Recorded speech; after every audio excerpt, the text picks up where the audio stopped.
ஆலயமாம் ஆலயம் மருவத்தூர் ஆலயம் ஆதிபரா சக்தி பீடம் அமைந்திருக்கும் ஆலயம் ஆதிபரா சக்தி பீடம் அமைந்திருக்கும் ஆலயம் ஆலயமாம் ஆலயம் மருவத்தூர் ஆலயம் ஆலயமாம் ஆலயம் மருவத்தூர் ஆலயம் ஆதிபரா சக்தி பீடம் அமைந்திருக்கும் ஆலயம் ஆதிபரா சக்தி பீடம் அமைந்திருக்கும் ஆலயம் ஆலயமாம் ஆலயம் மருவத்தூர் ஆலயம் ஆலயமாம் ஆலயம் மருவத்தூர் ஆலயம்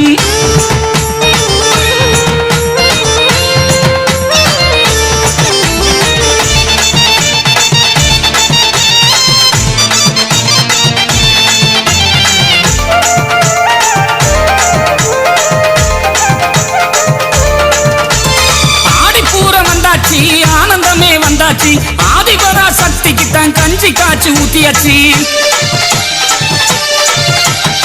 ஆடிப்பூரம் வந்தாச்சு ஆனந்தமே வந்தாச்சு ஆதி